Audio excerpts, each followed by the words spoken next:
course, they all want to talk when I talk. So, setting up, I've got paper towels in the bottom. Here for the first week. Gives them something to stand on.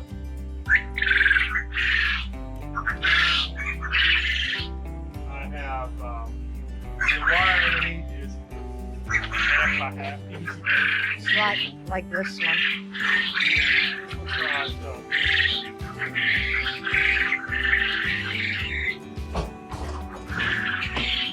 Because that wire was on back for me. I need it.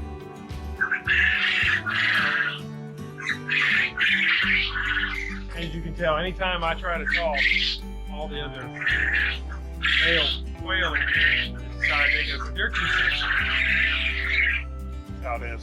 So I got the chicks. They're going to come out here tonight. So I'm just setting this up. I'll turn the lamp on. Get ready to put some food in here.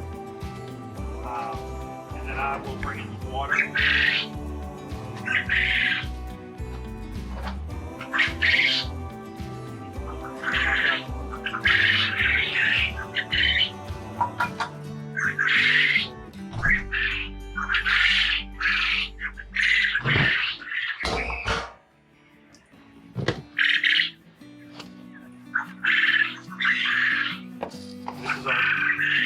This is our starter formula. So we have these for us.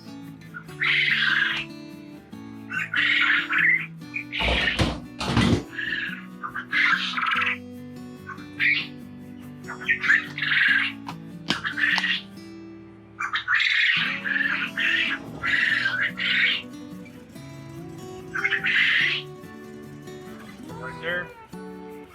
And I always check to make sure.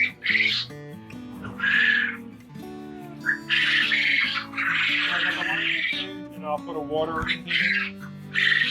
So to wash it up, get it ready. And I'll turn the light on to preheat some of this up. It is warm in here right now, so I have a fan circulating there. One pulling air out, one blowing air in. But for the chicks, this is what we got set up.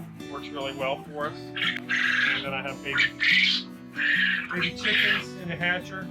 And they're pippin'. They're pippin'. So yeah, they're not for us, they're for my neighbor. She wanted us to hatch out some more for her, so we saved some of our eggs. Set them, hatch them for her farm. And we'll be setting another hatch as well soon. So we'll be hatching. Probably all year we'll be hatching. It's just the difference in the quantities, but we'll be hatching all year. So yeah, just stay busy. So we'll talk to you later.